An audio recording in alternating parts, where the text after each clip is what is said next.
నమస్కారం. దైవస్తుతికి స్వాగతం. నా పేరు ప్రియాంక. దైవశక్తి అంటే ఏంటి? మనుషులు దైవశక్తిని ఎప్పుడు పొందగలరు అనేది ప్రశ్న. ఫస్ట్ దైవశక్తి అంటే ఏమిటో చూద్దాం. జీవులకు, ఎస్పెషల్లీ మన మనుషులకు భూమిపైన పుట్టడము, చనిపోవడం అంటే జన్మ మరణాలు కలగడానికి ఒకే ఒక్క ముఖ్యమైన రీజన్ కర్మ. అయితే మనము పుట్టడానికి, చనిపోవడానికి కారణమైన కర్మను పూర్తిగా లేకుండా చేయగలిగే జ్ఞానం ఒకటి ఉంది. అదే ఆత్మజ్ఞానము. ఈ ఆత్మజ్ఞానంను అంచెలంచెలుగా తెలుసుకొని దాన్ని మన జీవితంలో ప్రతిరోజు ఆచరించగలిగితే, అంటే యోగం ఆచరిస్తే మనలో జ్ఞానాగ్ని ఉద్భవిస్తుంది. జ్ఞానాగ్ని వల్ల మన పాపకర్మ, పుణ్యకర్మ రెండూ భస్మం అయిపోగలవు. ఈ జ్ఞానాగ్ని వల్ల కొత్త కర్మ కూడా రాదు. అయితే మన సర్వ కర్మలను కూడా భస్మం చేయగలిగే జ్ఞానాగ్నినే దైవశక్తి అంటారు. మరి మన కర్మలన్నీ పూర్తిగా భస్మమైపోతే ఏమవుతుంది?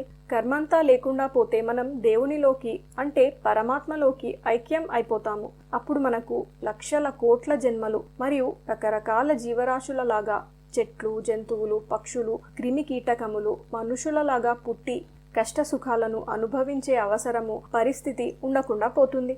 దేవునిలో కలిసిపోతే మనము దేవునిగా మారిపోయినట్టు, మోక్షంను పొందినట్టు, మనము కాలముగా మారిపోయినట్టే.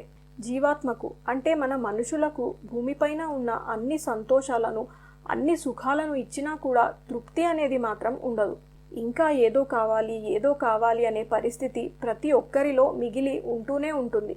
అది ఎందుకు అంటే, జీవాత్మ ఎక్కడి నుండి అయితే పుట్టిందో దాన్ని చేరుకుంటే గాని జీవాత్మకు తృప్తి అనేది ఉండదు. మరి జీవాత్మ ఎక్కడి నుండి పుట్టింది అంటే, పరమాత్మ నుండి, సృష్టి ఆదిలో పుట్టింది.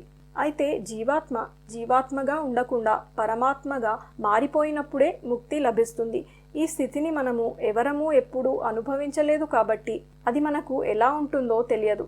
కానీ ఆ స్థితిని చేరుకోవడమే జీవాత్మ యొక్క గమ్యము, డెస్టినేషన్ అని భగవద్గీతలో చెప్పబడింది. అంతవరకు ఏ ఒక్క ప్రపంచ విషయంలో కూడా జీవాత్మకు సాటిస్ఫాక్షన్ అనేది దొరకనే దొరకదు. ఈ విషయాన్ని ఎవరు ఎంత తొందరగా అర్థం చేసుకుంటే వాళ్ళకి అంత మంచిది. అయితే మరి మనుషులు దైవశక్తిని ఎప్పుడు పొందగలరు అంటే, మోక్షం అనే స్థితిని పొందడానికి ముందు నిజమైన దైవ జ్ఞానం తెలిసి ఉండాలి. జ్ఞానం తెలిసిన తర్వాత యోగం ఆచరిస్తే జ్ఞానాగ్ని మనలో ప్రజ్వలిస్తుంది. యోగం ఆచరించడం వల్ల జ్ఞానాగ్ని రగిలి కర్మలను కాల్చేయగల దైవశక్తి మనకు లభిస్తుంది. అటువంటి జ్ఞానము భగవద్గీతలో సంపూర్ణముగా భగవంతుని చేత బోధించబడింది. ఇటువంటి మంచి విషయాలను తెలుసుకోవడానికి దైవస్తుతి ఛానల్ని సబ్స్క్రైబ్ చేసుకోండి. మరొక మంచి వీడియోతో మనం మళ్ళీ కలుద్దాం. అంతవరకు సెలవు. నమస్కారం.